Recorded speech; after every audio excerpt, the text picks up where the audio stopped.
Good evening and welcome to tonight's program, The Dancing Man, Peg Leg Bates, a conversation with filmmaker Dave Davidson.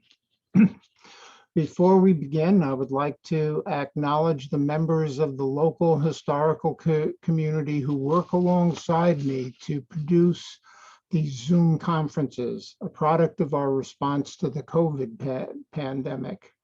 Members include the following municipal historians. Audrey Klinkenberg, Town of Saugerties, also the president of the Ulster County Genealogical Society. Gail Manny, Town of Marbletown. Joan Kelly, Town of Lloyd. Richard Hepner, Town of Woodstock. And Susan Stessen Cohen, the Town of New Paltz. The committee additionally includes Marnie Jansen, a local genealogist and vice president of the Ulster County Genealogical Society, Suzanne Hausberg, the administrator of the Ulster County Historical Society, and Susan Sprackman, the treasurer of the Ulster County Historical Society. And excuse me this evening if I have to clear my throat a lot, but this pollen season has been quite cruel to me. I would also like to acknowledge our Zoom Meister, Karen Levine, a longtime friend who makes the technical side of our conferences look easy. A couple of years ago, I mentioned to another friend, Eleanor Levy, the folklorist at Arts Mid-Hudson, that I was interested in doing some research into Clayton Peg Leg Bates. Now, I've been interested in Peg Leg Bates for a long time, and true to form, he never quite got around to it. But at the mention of the name, Eleanor's eyes lit up, and before long, she'd secured a grant from Humanities New York, and we were off and running. Tonight's program is an offshoot of this larger Peg Leg Bates project. But let me turn the screen over to Eleanor, who will tell you more about it. Good evening. As Jeff said, my name is Eleanor Levy. I am the Folk Arts Program Manager at Arts Mid-Hudson. And when Jeff brought me this project several years ago, I was so thrilled and excited to think about how we could be involved as Arts Mid-Hudson, the Folk Arts Program, because Peg Leg Bates represents so many things about being Black in America, being a Black entertainer, during Jim Crow and civil rights, and being an entrepreneur and a civic-minded person. And I was able to, as I said, I was able to secure funding from New York Humanities as part of the COVID recovery funds from the federal government. And they're very excited about the project. And it has grown a bit. At first, we were looking at mostly the historical portion, but I had the great luck as part of the Humanities Grant to be able to hire a summer intern, Joe Johnson, who's on here tonight.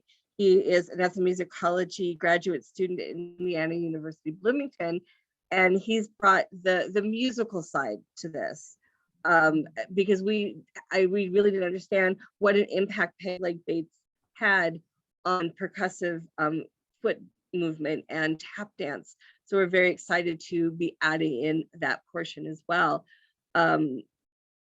I encourage you, if you have any stories about Peg Leg Bates, to please contact me, ELEVY at artsmidhudson.org, or put something in the chat, because we would love to sit down and talk with you. Also, if you have a chance to put in the chat just where you heard about this particular event tonight, because that would be interesting to us as well, about how far out it went. And we'll be very excited to bring more public events in the coming months related to Peg Leg Bates. And we have in mind in 2023 to perhaps do a tap dance extravaganza concert. So keep posted. Okay, thank you, Eleanor. the advent of to sort of set the stage first. The advent of steam travel on the Hudson River by the 1820s made accessible the Hudson River Valley as the destination for vacations. Seen as Americans' answer to the Rhine for scenic beauty, the valley became the birthplace of Romanticism in American arts and letters, with the Hudson River School of Painters, exemplified by artists such as Thomas Cole, Asher B. Durand, and Frederick Church. In literature, with Washington Irving, James Fenimore Cooper, William Cullen Bryant, George Pope Morris, and Nathaniel P. Willis, and American landscape architecture with Andrew Jackson Downing of Newburgh, who brought Calvert Vaux over from England, who in turn partnered with Frederick Law Olmsted in many projects, including Central Park, after Downing's untimely passing in a steamboat accident. The proliferation of private villas and grand hotels catering to New York City Protestant elite and international travelers soon dotted the landscape, with clusters of smaller resorts and mountain houses in the region for the less well-off among the dominant culture. With the coming of the railroads, development extended further west into the mountains, also with the same cultural restrictions. In the late 19th and early 20th centuries, Jewish immigrants began to move into the Catskills to escape tenement life and bought farms, converting their farmhouses into rooming houses for summer guests to help make ends meet. By the 1920s, some of these rooming houses began to expand into more elaborate resorts. By the 1920s, Hispanic, Irish, and Italian resorts began springing up as well throughout Ulster and its adjacent counties, following a similar pattern to Jewish immigrants.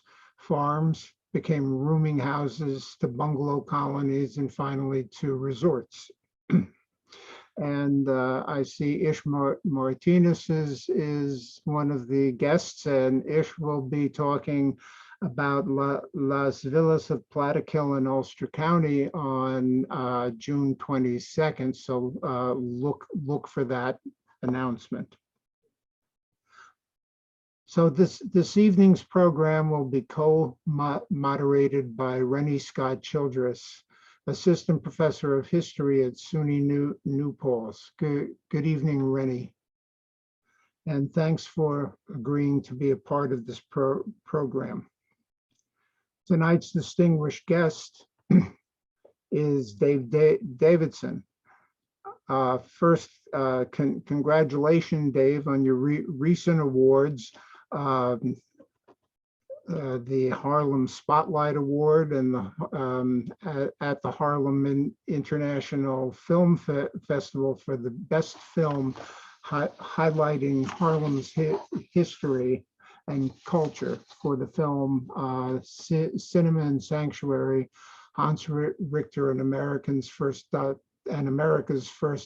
documentary film school, and for the best documentary at the Utah Dance Festival for the film we're going to be talking about this evening, The Dancing Man, Pegleg Bates. So for over 37 years, Dave has been making award-winning documentary on the arts, culture, and social issues through Hudson West Productions, many in partnership with Amber Edwards. Dave's awards and honors include an AFI Independent Filmmakers Grant, NEA Artworks Grants, Emmy Awards, the NEA Mid-Atlantic Artist Fellowship, the NEH Pioneer of the Arts from the Black Experimental Theater, an Outstanding Artist Award from the New Jersey Arts Council, as well as numerous awards at international film festivals. He founded the Hudson West Productions in 1985 and currently serves as the president. He is also professor emeritus at City College of New York, part of the CUNY system, where he was the founding director of the MFA program in film production, the first of its kind at an affordable public university. Ureni and I will be asking Dave questions throughout tonight's program. There will be time for questions from the floor at the end of the presentation. We ask you to put your questions in the chat as they occur to you. Susan Sprackman will be monitoring the chat and coordinating the Q&A at the end. I will let her describe the procedures. Susan? Okay. Yeah. Hi, everybody. Yeah, we'd like you to put your questions in the chat. I'll sort of aggregate them so that similar questions are asked together. And where possible, I may combine the questions, and so they won't be asked exactly as you've written them.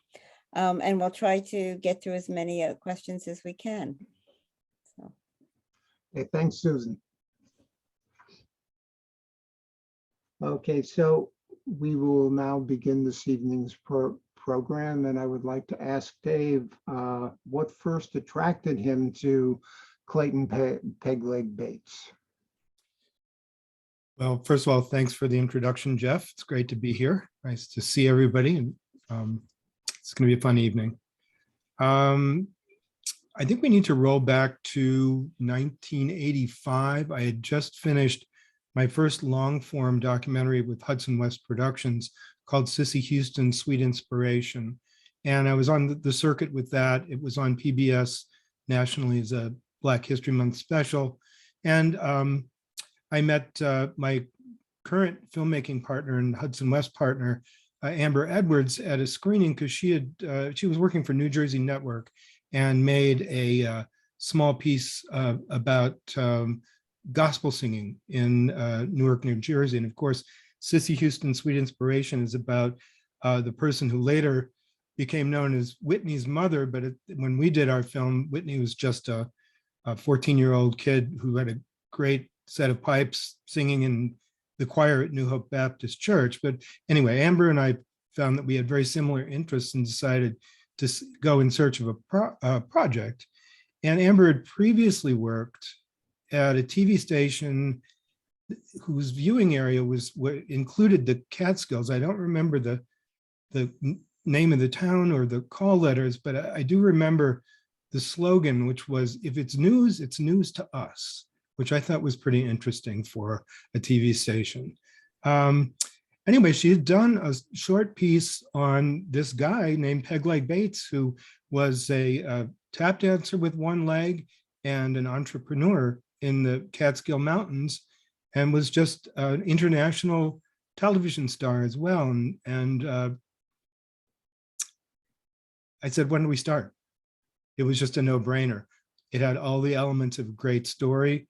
There's always a lot of detective work trying to string that story together, but there was no waiting. I mean, one of the things that Hudson West was founded on was cultural retrieval. And we had a sense that even in by the time we started the project in '87, that the Pegleg Bates Resort might be in jeopardy. And so this whole tradition might be endangered in terms of falling off sort of the cultural table. So we wanted to get to it.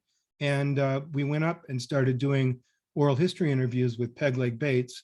He was absolutely engaging and a great raconteur, but all I really needed to know was the outline. Son of a sharecropper in the Jim Crow South, lost his leg when he was 12 years old, and becomes an international star and Catskill resort owner. End of story, or beginning of story, if you will. But that's what launched us on what became a fairly lengthy project. When you start with a good idea and no money, we had to do a lot of fundraising, but immediately started establishing that relationship with Pegleg Bates and day by day, interview by interview, this wonderful narrative unfolded. And I think what makes good documentary work is when you have a strong character like Peg Leg Bates, who has a very important personal story to tell, but that story resonates with a history of larger issues. And his rise as an entertainer and as a Black entrepreneur and as somebody who overcame a handicap had all of those elements and touches all of those issues. They're still very important today. Great, thank you. Now I understand that you brought a few clips to share, so why don't we look at the first one now from the film? Okay.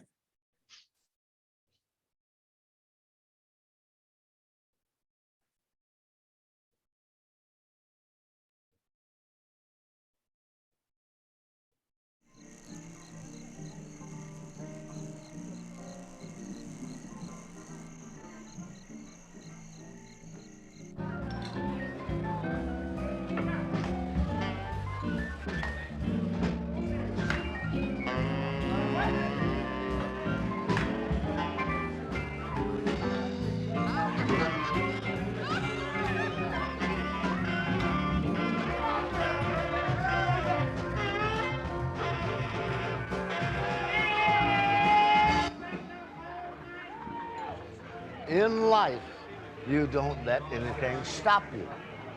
If you want to do it bad enough, you get knocked down, pushed around, you fall down, you get up and say, I want to do this, and by God, I'm going to do it. And by golly, eventually you will. And that has always been my determination. Good evening, ladies and gentlemen. It is now showtime at the Peg Leg Bass Country Club, presenting the Peg Leg Bass Country Club Show. And now, here's your host, Peg Leg Bass.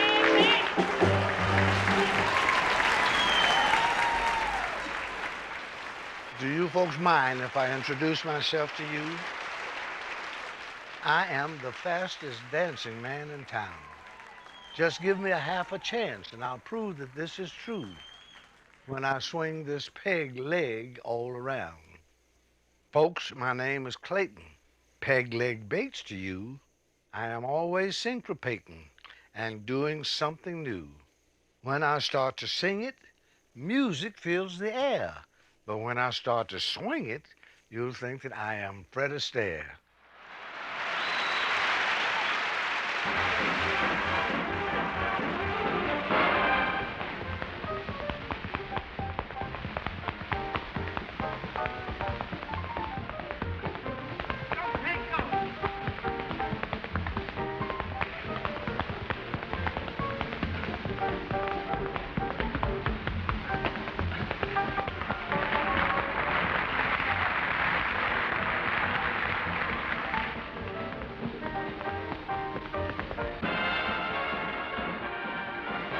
Black people weren't on Ed Sullivan every week.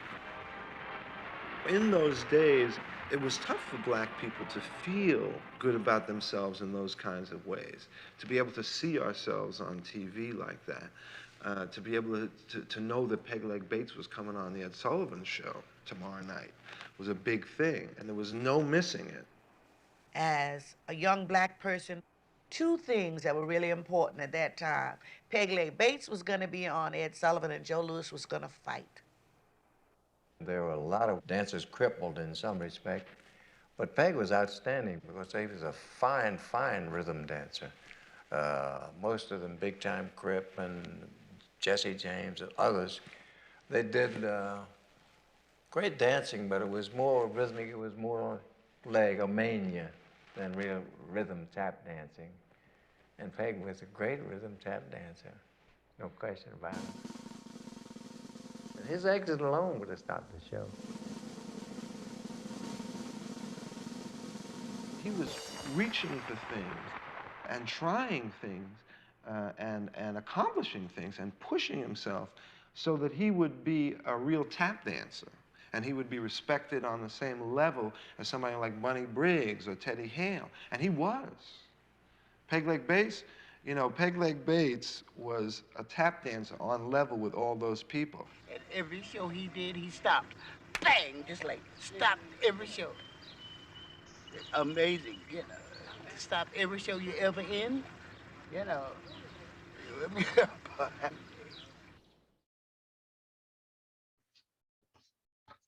Okay, thanks.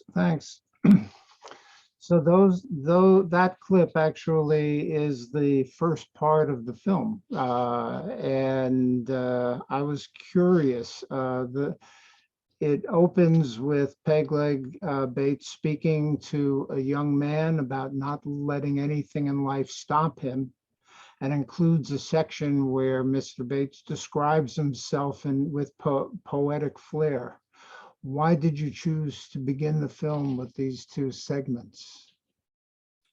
Well, in the opening scene, you really see Peg Leg Bates in his element later in life. His dancing career was well behind him at this point, and he was sort of an eminence grise of show business and tap dancing, and an elder in the African-American entertainment business. So he really saw himself as a role model.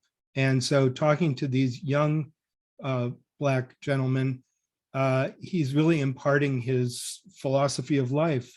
And if we'd left it hanging out there just as that, it might sound a little empty and maybe cliched, but quickly we jump into filling in the spaces that shows how Peg Leg Bates applied that philosophy every day and really earned that special place and culture that he eventually achieved. But you see the nightclub, which was Peg Leg Bates Resort Evening, whereas later in some later clips, we'll see what happens in the grounds during the day.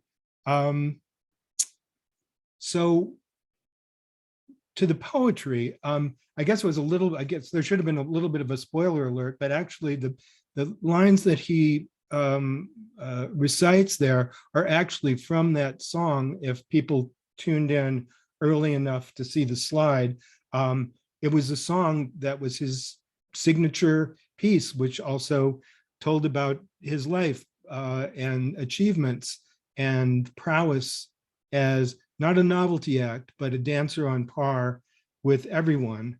And one of the reasons we wanted that up front also is like, here's a guy who's totally self-realized. He knows who he is. He knows he's a legend. He's not afraid to talk about it, and is proud of all of his accomplishments. And you just feel that coming from him. So those were our two leads, and we took it off from there. Okay, great. Yes, I love the description that here's one of my senior moments. Oh, that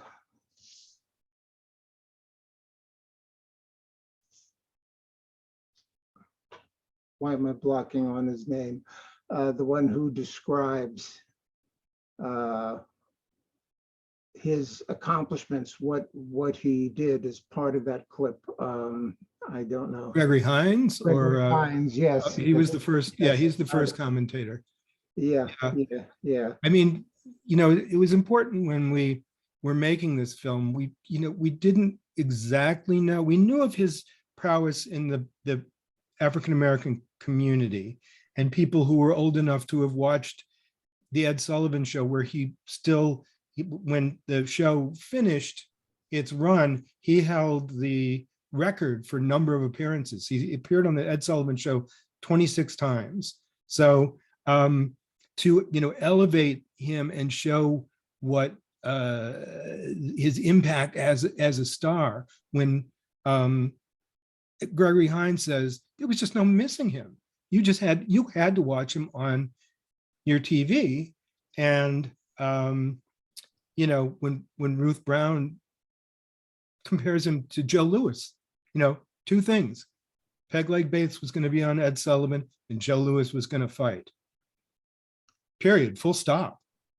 So we felt it was incumbent on us to really show how important this guy was to people who may not have known about him. And ultimately, I don't think we mentioned that in 1992, when we finally finished the film, it was headed to a PBS national release. So we felt a responsibility first to get him set. This is who this guy is.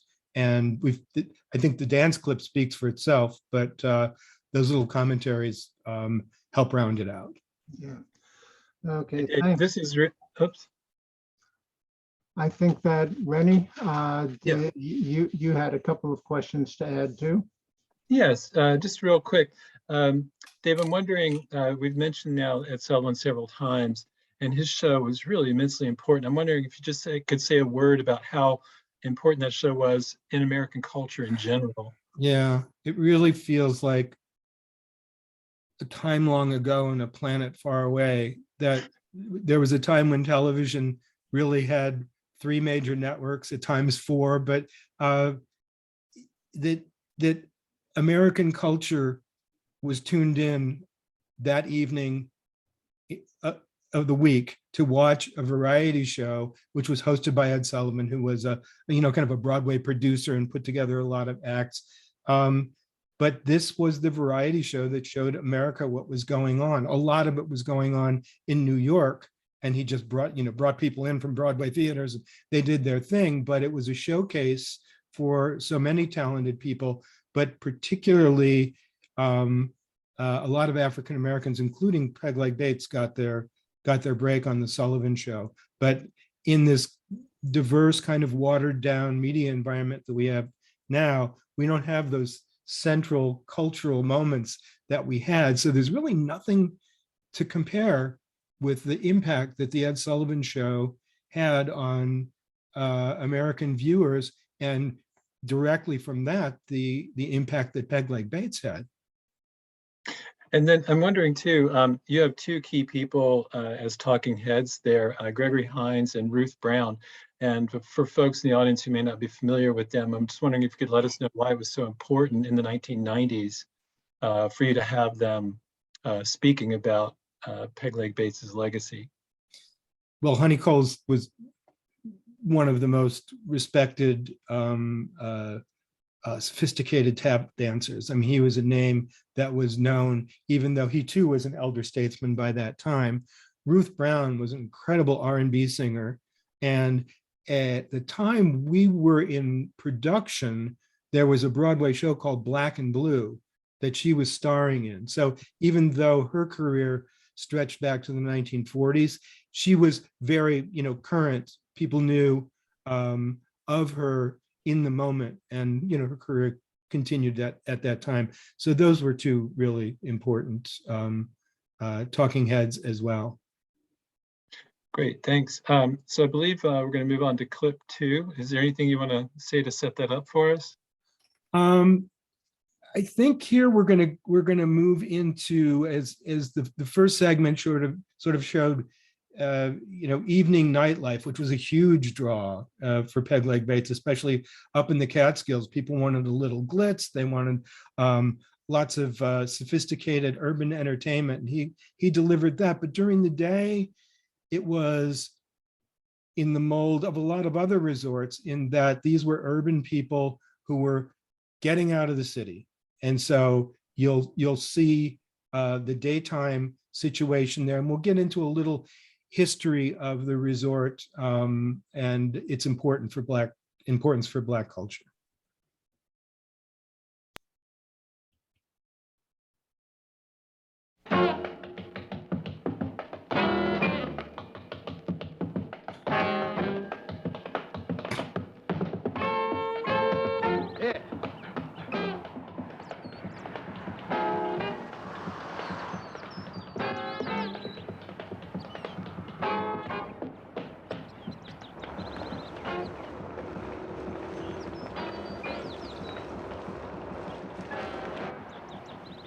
In the days of the past, entertainers made money, and many of them disappeared broke.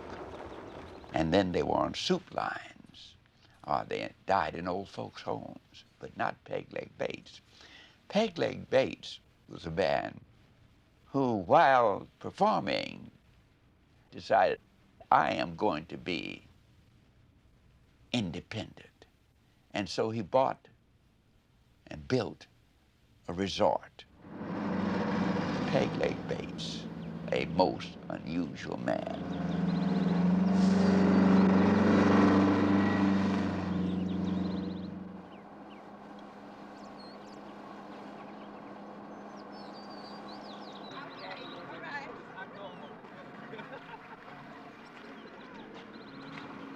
Hello there. Hello, sweetie. How are you? I'm just fine. How are you? Got sugar for me? Okay. Thank you very much. All right, see you there. I'll stand by and take you over to the picnic area.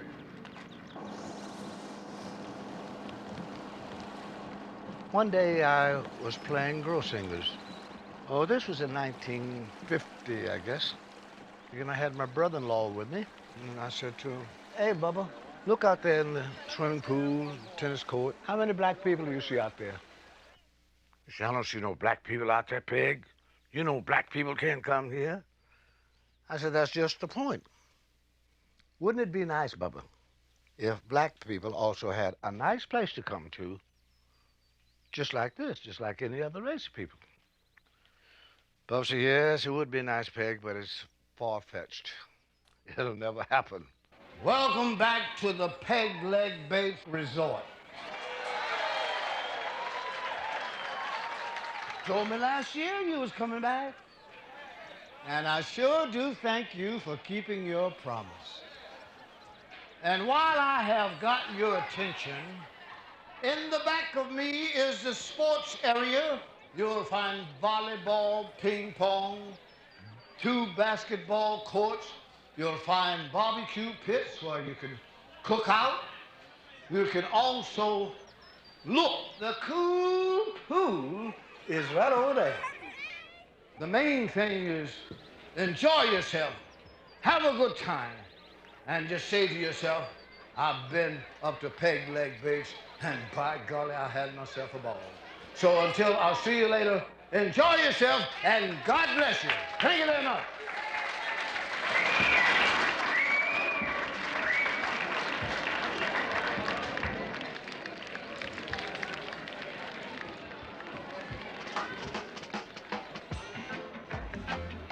To fully appreciate the impact of Peg Leg Bates economically and socially is to understand that here was a man in a period of segregation, abject segregation.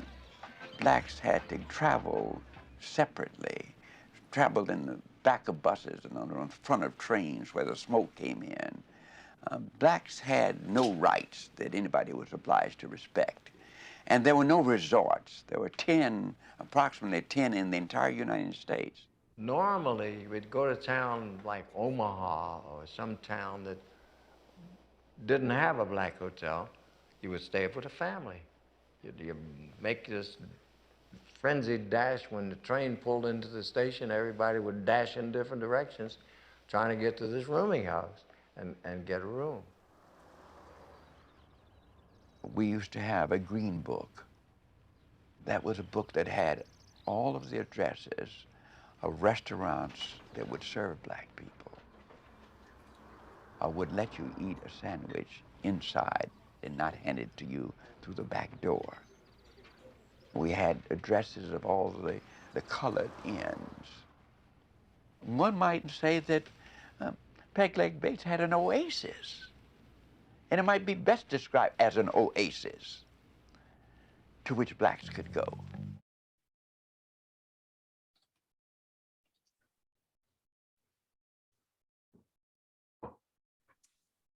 Okay. Thanks, Dave. The reality of the Peg Leg Bates Resort, that it was located far from beautiful downtown Kerhonkson, as stated in the ad that we included. And I think that we've privately talked about the place of irony in Black culture. But it was located in the rural hamlet of Sampsonville on property that had previously been a turkey farm. Now, I know that this area was had a cultural mix and a history of that was not exactly open to multiculturalism. And I was wondering if in the time that you spent at the resort, speaking to Peg Leg, if you became aware in any way of the community's feelings about the resort, one way or the other, or the man himself. Well, because the Peg Leg Bates Resort was such a world unto itself, and there was so much going on there, that when we were in Sampsonville or near Sampsonville, we were completely absorbed in shooting within the resort. You know, we had limited time, so we came there and actually, you know, stayed there, and you know, we're kind of part of the scene for the days that we were shooting. So we really didn't venture out that much into the community. I do know, though, that I think it's a reflection of Peg Leg Bates and his approach to life and his approach to integration and wanting to live together, that, you know, he was really considered a prominent local businessman. And because of that, he was held in some esteem in the community. He did a lot with the community in terms of charity work, and he did local appearances and things like that.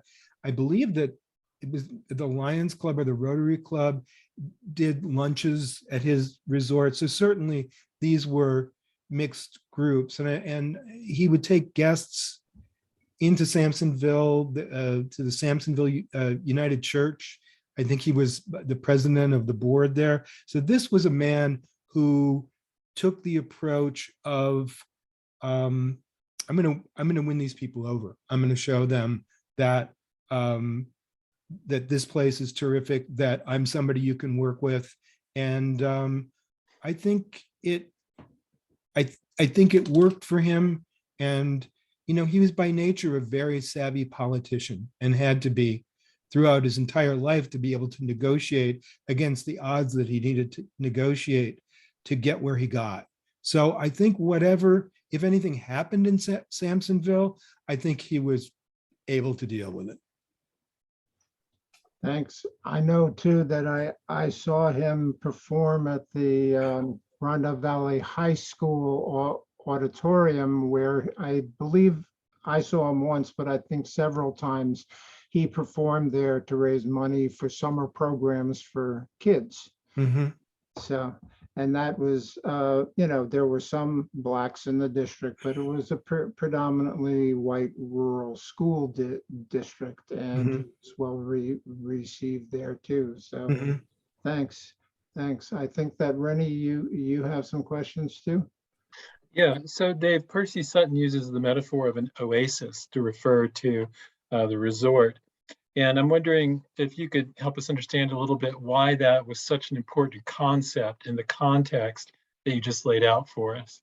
Sure. Well, first, let me say a word about Percy Sutton, because I didn't before. And at that time, he was, I think, the president of the not-for-profit corporation that was keeping the Apollo Theater alive. So if you talk about iconic Black institutions in Harlem, the Apollo Theater pretty much tops the list. He also was the Manhattan Borough president. So he was an important person to be able to give a larger cultural perspective to the project and the resort in its time. So, you know, in the 50s and the early 60s, you know, Sutton mentions the Green Book. It was still there, which means that discrimination was still there. And Peg Leg Bates, who was a megastar and was allowed to play white resorts in the Catskills, still had to eat in the kitchen. So you can imagine a working class or middle class African-American driving up from Harlem and going to the front desk of one of those hotels and asking for a room. So the idea of the Peg Leg Bates Resort being there, being a safe haven, and you could see those signs to the Peg Leg Bates Resort for 15 miles, and that was a very reassuring thing because that oasis was just a few turns in the road away. Then in terms of the audience, we got to see some good shots of folks who were visiting. Were most of those folks, as far as you know, how many people actually would be there at any particular time? And were the majority of them, as far as you know, coming up from New York City, or did he have a wider audience than that? Well, there is that division between the night crowd and the day crowd. People who were coming up for picnicking were mostly coming up on buses, mostly from New York City, predominantly Harlem, but he would advertise heavily in the Harlem Black newspapers. So you had a lot of traffic coming up from there. But interestingly, I think because of his reach as a cultural icon, they also took out ads in Black newspapers in Baltimore and Pittsburgh. So you could easily say there was a larger draw in terms of the African-American population. But the nighttime and daytime cleave was very interesting because it was a cool nightclub. And I think a lot of white residents, whereas they might not stay in his rooms, didn't need to if they were local. They came to drink in the bar, they came to see the show, and it was a lot of fun. So it was a mixed crowd, but I think also, when you put that together with people who might have been staying at the resort, or if it was an early show, day trippers would be able to stay for that show. It was more African-American than it was Caucasian. Great. So I believe we've got one more clip. Is there anything you need to tell us to set this one up? Well, I think we're kind of following the curve of the lifespan of the resort. And when we started shooting in 1989, even though the film wasn't done till 1992, we were there for really the last gasp with Peg Leg Bates in charge. So what we're going to see is really the last night. It's a celebration where his old buddies who are tap dancers from New York come up and put on a show for him. He was long past his own dancing years, but it's a real bittersweet celebration, which is marking the last night of the Peg Leg Bates Resort as they knew it.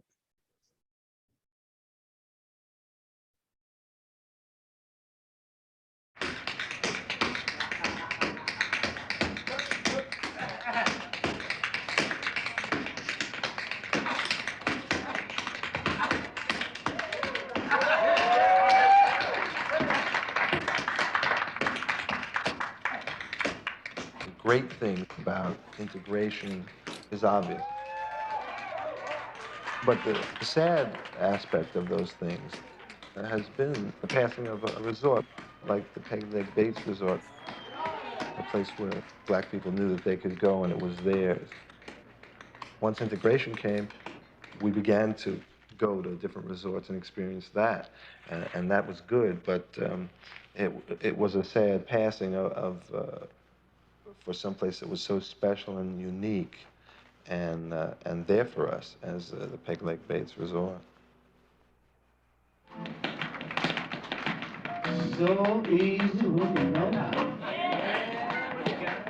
But it takes so long to learn.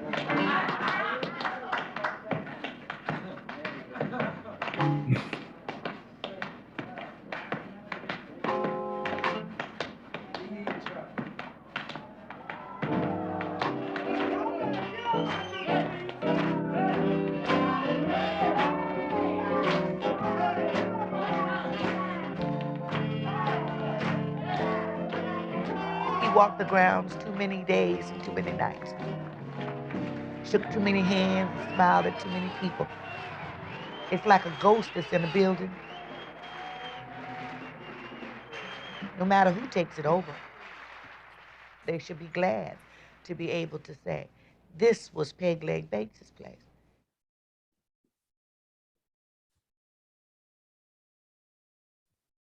So before we get to the first question, I do want to give Gregory Hines his complete due, because all of the people who spoke in the film, to our minds, were really legendary. But Gregory Hines in 1991, I think when we interviewed him, was so in the moment. I mean, he was the most famous, most celebrated tap dancer in the world at that time. Plus he was a movie star, plus he was a choreographer, plus he was in TV series. So he really he was the embodiment. I think he and kind of Gregory Hines, and I think passing the baton a little bit to Savion Glover in those years, was really as high as you could get on that ladder. So of course we said he'll never agree to be in this movie. He's too far up there. He's too busy. And all we had to do when we finally got him on the phone was mention Peg Leg Bates. And he not only appeared in the film and was super generous with that, but he also helped us with fundraising when we were trying to get together on PBS. Hi, Rufus. Got behind you. My dachshund.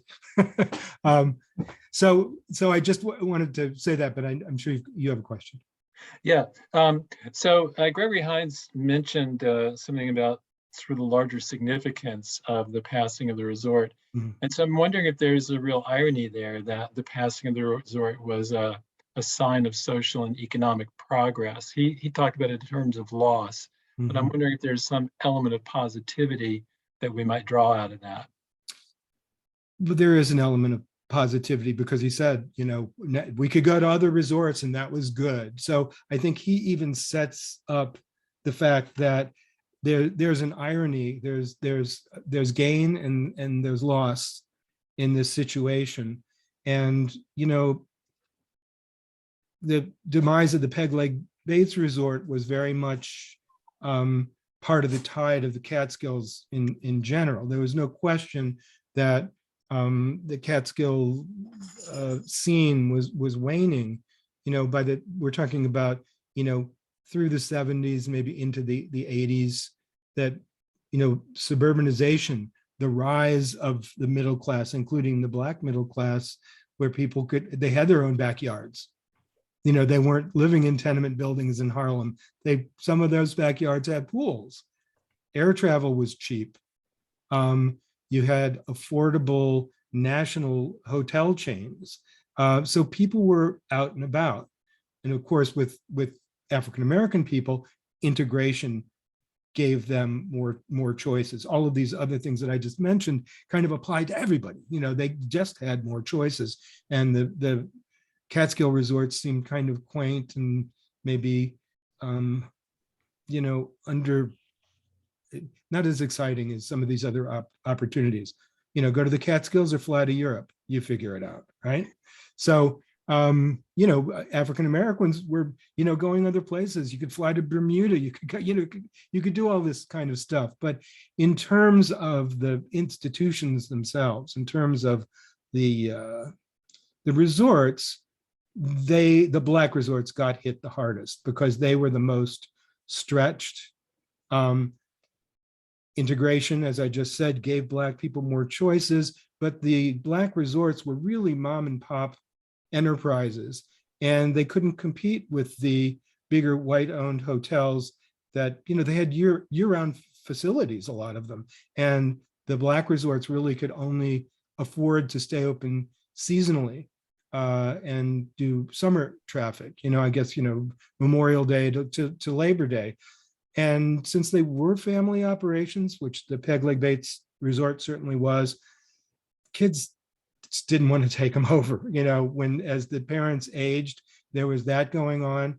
And as interest started to decline, they took what money they had and borrowed what money they could to put in more facilities, to try and continue to attract folks from the city to these African-American based resorts. So I saw a statistic that in 1960, there were 20 Black resorts that were advertising in the Amsterdam News regularly.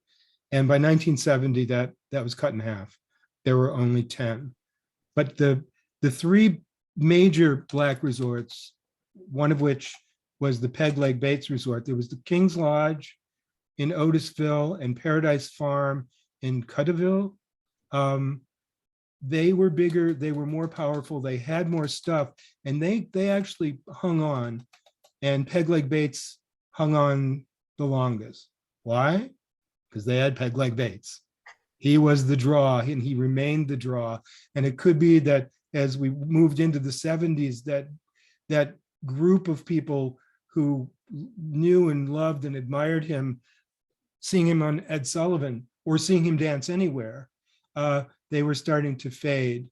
But he still had enough of a draw that he could keep it going. But it really shifted from overnight folks and weekly folks taking their full vacations there to groups coming up on buses mostly for the day.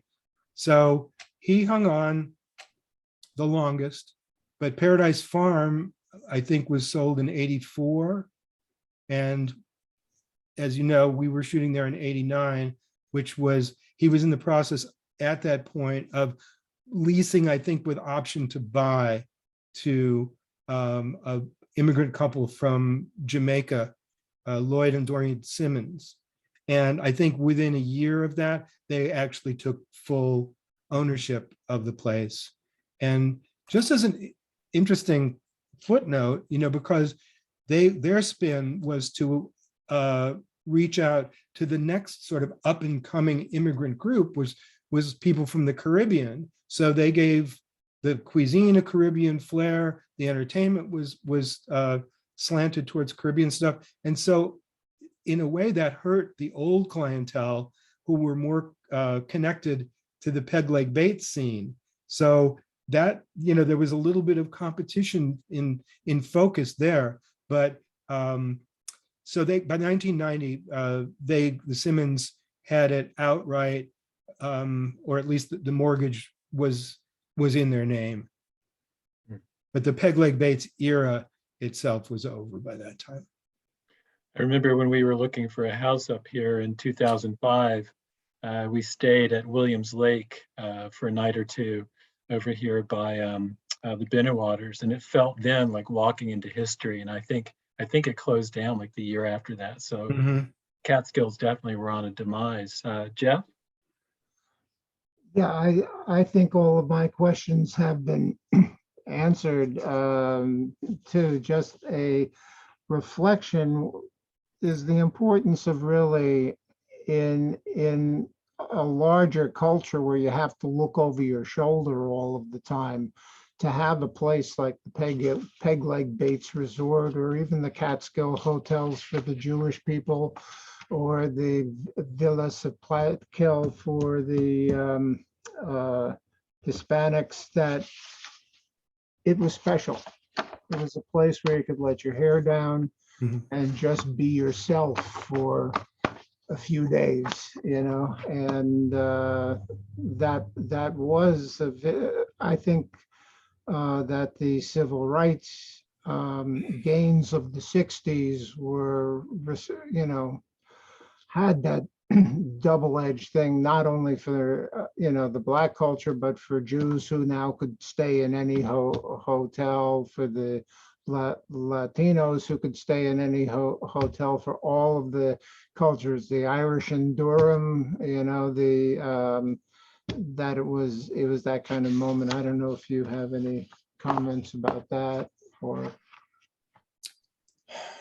It's really tough because, Black artistic endeavor across the board, especially in music and dance in the United States, is really embraced as our culture. It's American music. jazz is referred to as America's classical music. And there is that tightrope of, wanting to preserve the source, the inspiration from which that sprung.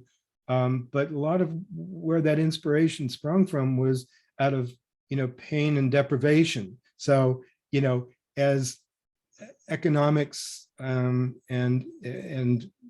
racial justice improved, at least for a time, that you have to leaven one with the other. It's complicated. I mean, we do still have historically Black colleges, which allow white students, but retain the essence of what made them so valuable to the community. Obviously, African American churches are still a powerhouse in the community, but it's a tough and almost unanswerable question, except that I think that there is, there's such a life force in the African American community to try and preserve, the essence of what was best about these things, so they not be lost completely. Okay, great. I want to thank you, and I know there are a lot of questions from the floor because I've been seeing them flash in front of us. So I'm going to turn the program over to Susan, who has been monitoring them, and Susan. Yeah, we basically have 4 types of questions. And the first one was asked in different ways. How did Peg Leg go from being a boy who lost his legs to becoming a dancer? And related to that, was he professionally trained or was he self-taught? Well, this is a great segue to plug anybody who asked the question to be sure and keep your eyes open for the screening of the full film, which will be happening sometime in September in the Hudson Valley. So all questions will be answered, but I'm not going to make you wait. I'll give you an answer now. First of all, Peg Leg Bates started dancing when he was 5 years old. He danced on the street before his accident. So he was self-taught and got spare change dancing in front of the barber shop. And amazingly, when he suffered the accident, he couldn't wait to get back out on the street and dance again.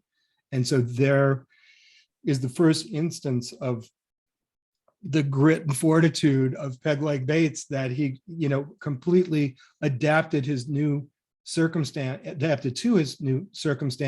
and started dancing on the street again, and was out on the road by the time he was a young teenager. Okay. Another question was, did he always dance solo or did he sometimes have partners?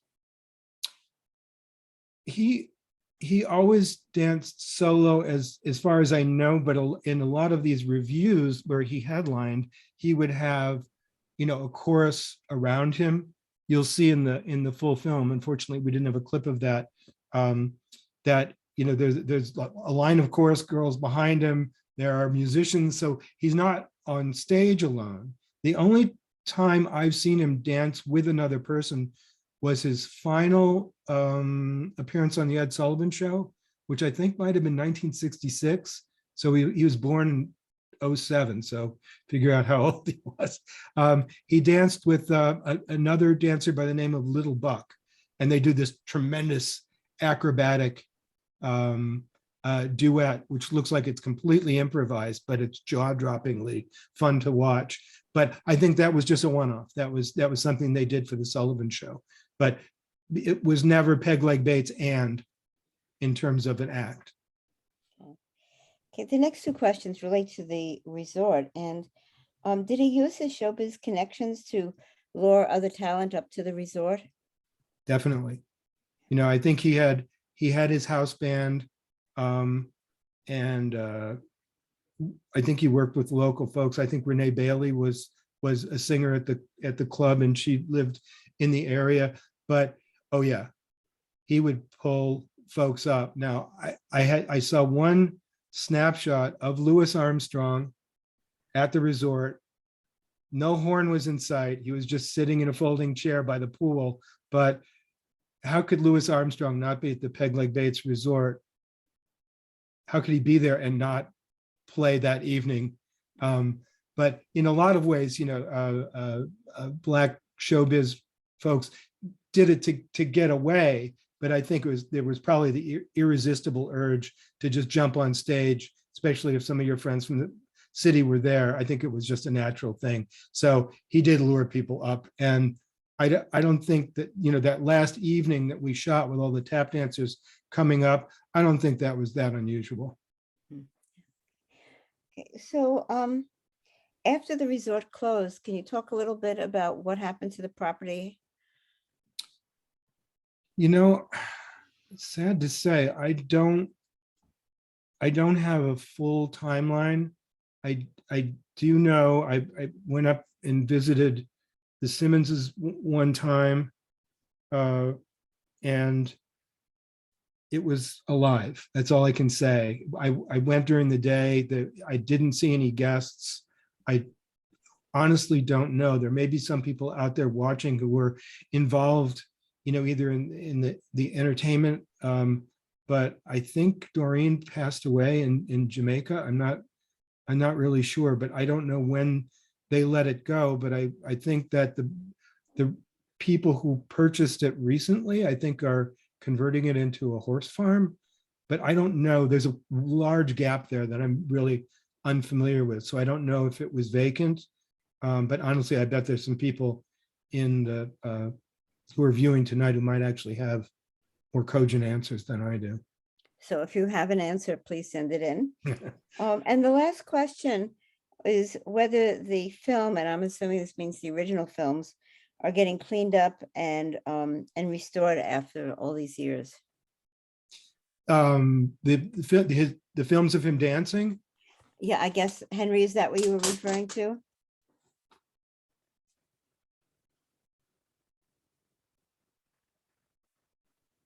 Well, let's assume yes. if you're talking about the black and white footage of his dancing. Yeah, that's what Henry was referring to. Okay, well, many of those were actually done from kinescopes, which are, back in the days before they had videotape, all TV was live. So the only way they could document it was actually to put a 16mm film camera next to a TV screen and actually shoot it off the screen. So the original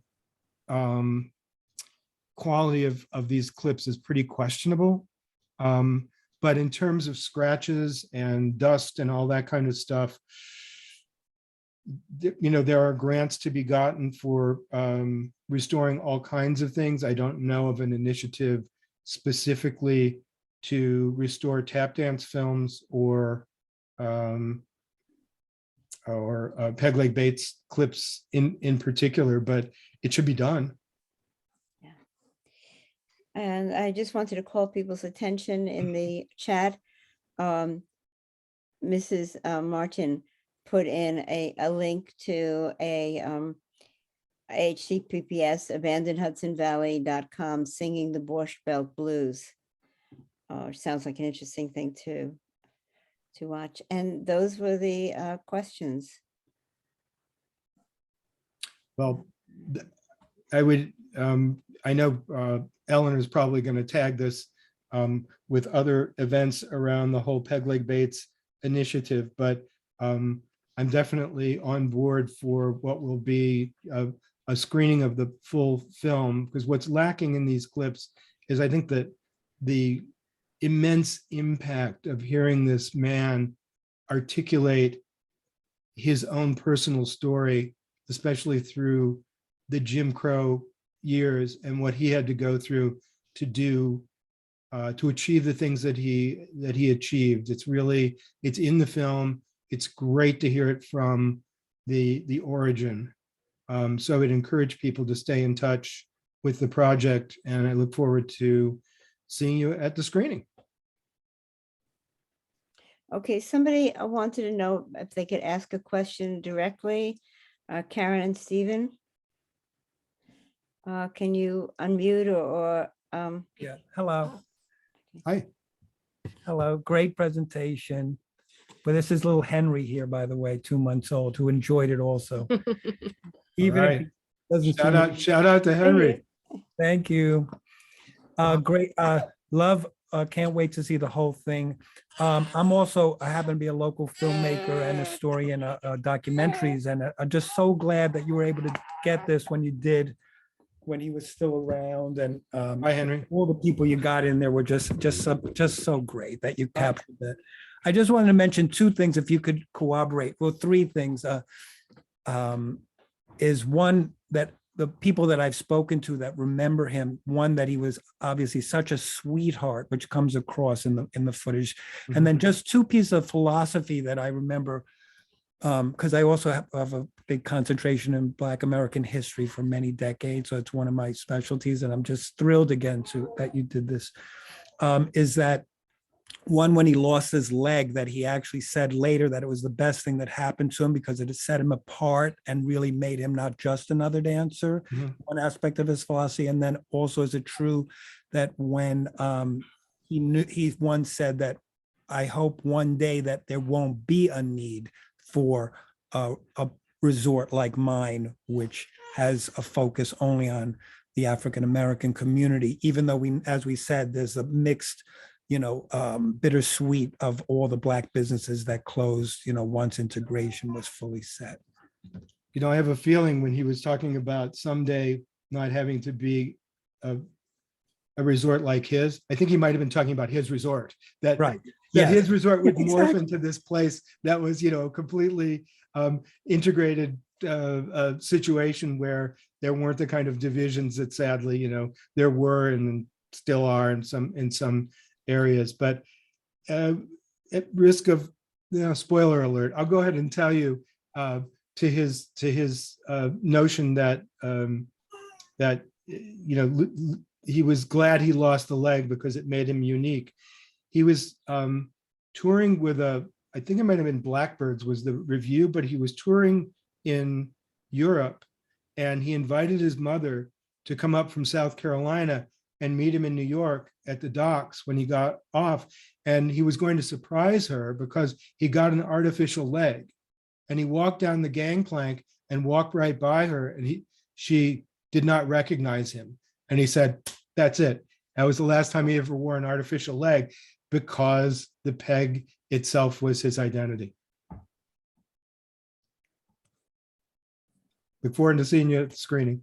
Thank you for that anecdote. We look forward to September. Terrific. Thanks again. Okay. See you there. And those are the only questions that we have. That was fascinating. Thank you so much. If I could just take a moment, this is Eleanor. Karen and Henry. I am looking to do the screening around September 17th, which is National Dance Day. So I think it would be appropriate to do it somewhere in that time frame. Also, I am going to put we do have a Facebook page, because of course we have a Facebook page. So if you didn't get to put something in the chat, then please, go to the Facebook page, and you can converse with me there if you want to be interviewed, if you have a story about Peg Leg Bates, or you want to keep up on the project. We will be at Juneteenth on Pine Street. If you want to come by, Jeff and I will be there to chat with people about the Peg Leg Bates project. And we'll probably be at some other events during the summer as well. And we look forward to hearing everything you have to tell us. I will tell you that Jeff and Dave Winograd and I did make a pilgrimage to the resort a couple of weeks ago. We did not go on the property because it's privately owned. And sadly, we could see that the nightclub was gone and the pool was gone, but much of the other buildings are still standing. But there's really no signifier that it's Peg Leg Bates Resort. One of the other things that will be happening with the project is we will be working with the Pomeroy Foundation to make sure that there is a historic street sign put up at the resort so that when people drive by, they'll absolutely know that it was there.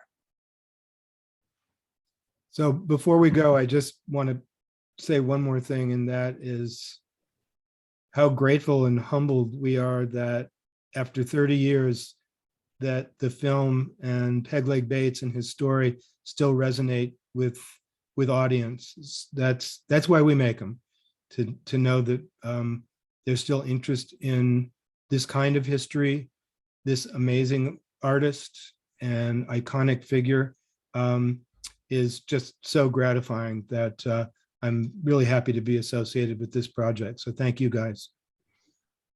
And Dave, I really have to say that the way you described Gregory Hines and approaching him and thinking that he'd never do it is the way I feel about you in this project, and and being willing to come here this evening.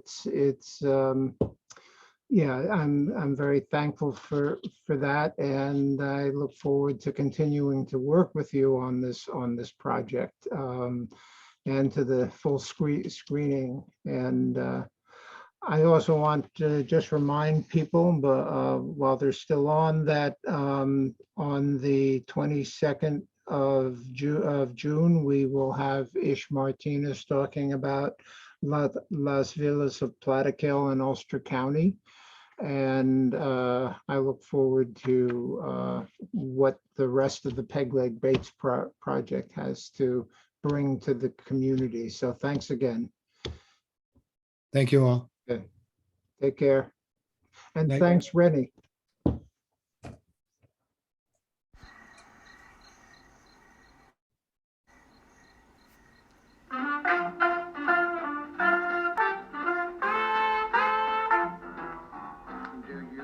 Mind if I introduce myself to you? Well, I'm the fastest dancing man in town. Just give me a half a chance and I shall prove that this is true. When I swing this pig leg all around, I have only one leg to you, but to me it is good as two. Folks, my name is Clayton, Peg Leg Bates to you. I am always syncopating and doing something new. When I start to sing it, music fills the air. But when I start to swing it, you will think that I am Fred Astaire. Now, you'd say it's hard to dance with this deformity. Just give me a half a chance and I'll prove this peg is TNT. Now I'll take position and I shall commence. With your kind permission, I'm going into a dance.